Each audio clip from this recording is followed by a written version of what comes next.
महविश एक बहुत ही खूबसूरत सी लड़की होती है जो अपने शौहर के साथ बहुत खुश रहती है। लेकिन महविश की कुछ ख्वाहिशात होती है जिसे पूरा करने में उसका शौहर कोई कमी नहीं छोड़ता। लेकिन महविश होती है कि उसकी ख्वाहिशें कम ही नहीं होती। उसके शौहर को कहीं ना कहीं डर रहता है कि महविश की यही ख्वाहिशात उसे उससे दूर ना कर दे। वो हमेशा कहता था कि भले ही उसके पास दौलत नहीं है लेकिन उसके पास महविश है।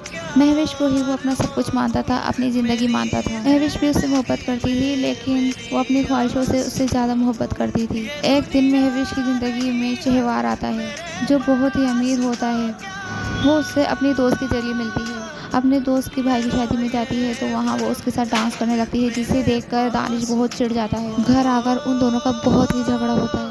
तब दानिश को पहली बार एहसास होता है कि महविश उससे दूर जा रही है। कहीं ना कहीं जितना वो समझता है कि महविश उसके पास है, वो हर बात में कहता है कि मेरे पास तुम हो, लेकिन उसे उस वक्त एहसास होता है, उस दिन एहसास होता है कि महविश तो उससे काफ़ी दूर हो चुकी है। वो महविश को मना करता है कि वो शहवार से कभी ना मिले, लेकिन हर बार उनकी मुलाकातें होती रहती है। ऊपर से महविश की दोस्त भी उसका ब्रेन वॉश करती है जिस वजह से महविश को शहवार अच्छा लगने लगता है और अपने ही हस्बैंड में कमियां नज़र आने लगती है। वो उसकी मोहब्बत को पूरी तरह से नज़रअंदाज कर चुकी होती है। पहले वो शहवार के यहाँ जॉब करती है और जॉब के बाद ही कुछ दिनों बाद ही उन दोनों की बेशर्मी सारी हदें पार करने लग जाती है। वो दोनों तो बेशर्म हो चुके थे लेकिन दानिश की आंखों में बहुत शर्म थी। वो गैरत वाला इंसान था। जब उसे पता चलता है कि महविश उसके साथ नहीं रहना चाहती तो वो उसे आसानी से तलाक दे देता है। महविश दानिश को छोड़ते हुए जरा भी नहीं झिझकती। वहीं महविश उसके बाद से ही शहवार के साथ रहने लगती है लेकिन without marriage, live in relation में, जो कि जायज़ ही नहीं है। अपना इज्जत वाला रिश्ता छोड़ के वो एक नाजायज़ रिश्ते में बन जाती है।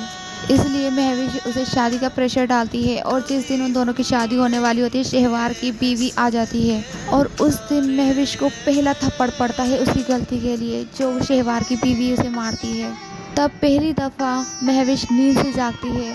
उसे ऐसा लगता है कि उसे किसी ने नींद से जगा दिया, जैसे वो सो रही थी और उसे कुछ नज़र ही नहीं आ रहा था कि सही क्या है गलत क्या है। शहवार की बीवी महविश को घर से निकाल देती है और शहवार को जेल भेज देती है फ्रॉड के इल्ज़ाम में। जब महविश शहवार से मिलने जाती है तो शहवार तो उसे पहचानने से इनकार कर देता है। शहवार की असलियत सामने आ जाती है और महविश वापस दानिश के पास जाना चाहती है, लेकिन दानिश के लिए महविश पहले वाली महविश बिल्कुल भी नहीं रही थी जिसे वो अपनी ज़िंदगी मानता था, अपनी दुनिया मानता था। लेकिन वो महविश के बिना रह भी नहीं सकता था, इसलिए वो इस दुनिया से ही चला जाता है। और इस कहानी की काफ़ी सैड एंडिंग होती है।